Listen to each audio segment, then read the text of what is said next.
Welcome to the Fundraising Leadership Podcast, Episode 3 with Janice. And David. And Silvia.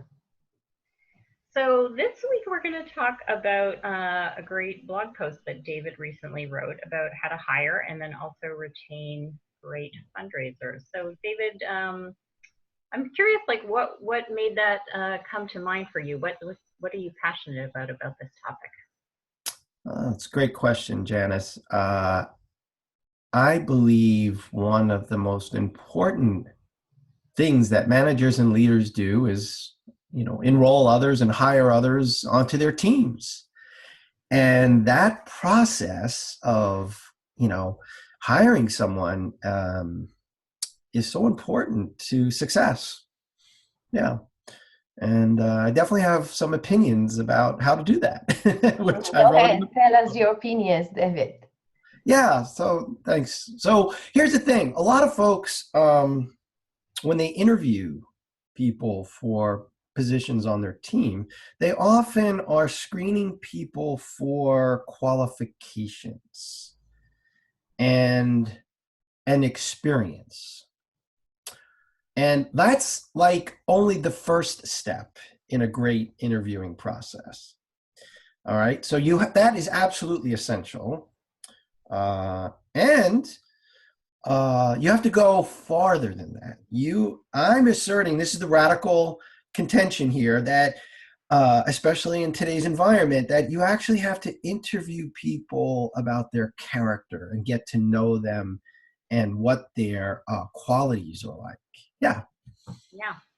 And we did some work recently. We had a lot of fun creating a free leadership assessment where we came up with 9 qualities. So why don't we unpack a couple of those to give people a sense of what we're talking about? Yeah. Well, one of them is learning from failure. So one of the qualities of great fundraisers and great fundraising leaders is that they learn from failure. Yeah. So it sounds, David, that it's not so much about the titles and the experience. It's more about the attitude.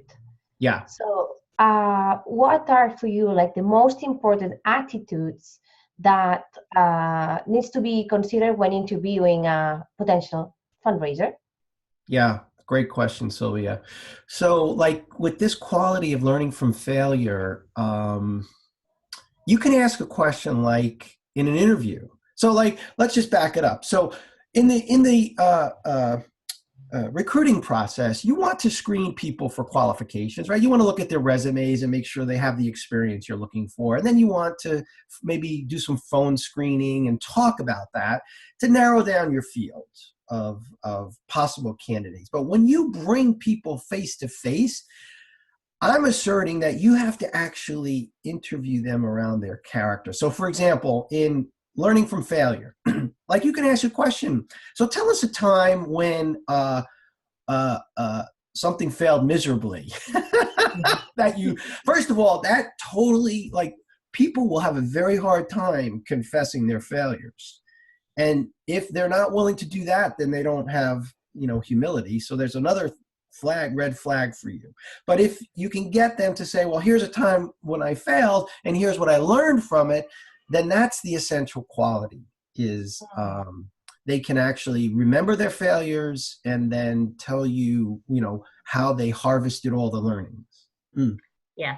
And I like that so much better than, often you get asked like your weakness and then everybody kind of says something that's really kind of a strength. Lame-o. Yeah, I'm gonna tell you a strength that's a weakness. Lame-o. I'm too much of a perfectionist, or something like that. So yeah, it really, to have someone go to something they've experienced. I mean, if you ask someone to tell you a time you experienced failure, like they have to really, go in there and find a time. So that's great. What else? Yeah. Another good one I like to ask, and it's another one of the qualities in the assessment that we created, is what we call going the extra mile. And so, like, I'll just ask you guys, like, why don't you share a time when you've gone the extra mile for someone? That's how you ask the question. Mm-hmm. That's a very good one. Exactly. Because it's that here, it's like you can see how creative, the fundraiser can be, and, what's the extra effort they can, put into place to achieve the result or to reinforce the relationship with the donor. So there's a lot to say about that. What do you think, Janice? Yeah, I mean, so one thing I thought of was I worked at a fundraising consulting firm, and my manager, who I greatly respected and really wanted her to be successful, was suddenly charged with like creating an entirely new line of business, So there was some excitement, but nervousness. It was something we hadn't done before. And, so she brought me in to kind of talk about it. And I was just like, leave it with me. The team's going to figure it out. Like, we'll, give us a week. We'll be back. And we really did. Like, we thought creatively. We had sort of a new database. And so we thought about like, how could we use this database to actually support us? Because we didn't build it to do that, but suddenly it was like, oh, like there's so much potential here. So I think for me, that's one moment where I went the extra mile. And part of that was, when you're inspired by your leader, then it's more fun and easy to go the extra mile. And also when you really enjoy your teammates, because I had a lot of fun and we all had very different strengths. And so you touch on that too in the article, David, which I love, which is like when you create a fun and playful kind of environment, then people take challenges as like, ooh, juicy, I get to do something new. And also it's like, we're making it up from the beginning. And so it might not go well, and that's okay. Like there's a lot of, so that was my extra mile story. Well, I love that example, Janice. And one of the, what I love about it is, you demonstrated the quality so well, all right? Like when you're leading a team, you want to know that like, you don't have to do everything. That's why there are other people on the team. And when you say like, oh, we got this, and you come back to your boss and you say, here's what we created, and it goes well beyond what your boss had imagined, like it's the wow factor. Yeah, and I think I remember her saying to me, like, what was most impactful for her was just how excited we were, because she was a bit like, oh, suddenly I'm putting this whole new thing on you and you already have a lot to do. And so for her, like, that was the part that was most joyful, was like, not only did you guys say, okay, we'll figure it out, it was like, we'll figure it out.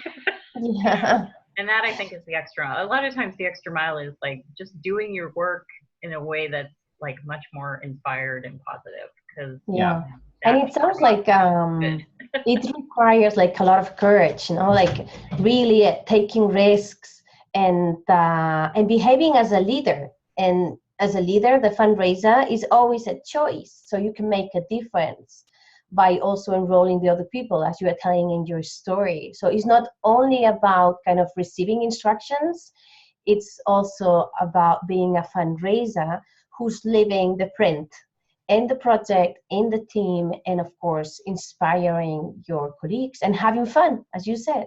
I think it's very nice what you said, Janice. Yeah. So I think that's like, we wanted to give you a flavor of a couple of these qualities. Here's something you can try. Go to the Fundraising Leadership website, take the assessment. You'll see how you measure up on these 9 qualities, essential qualities of fundraising leaders. And then there'll be a description for each one of them. And you can then start to interview people that you're hiring, asking questions around these character qualities. So that's it for our podcast today. Now go put it into practice. Bye, everybody. Bye. Bye. Enjoy.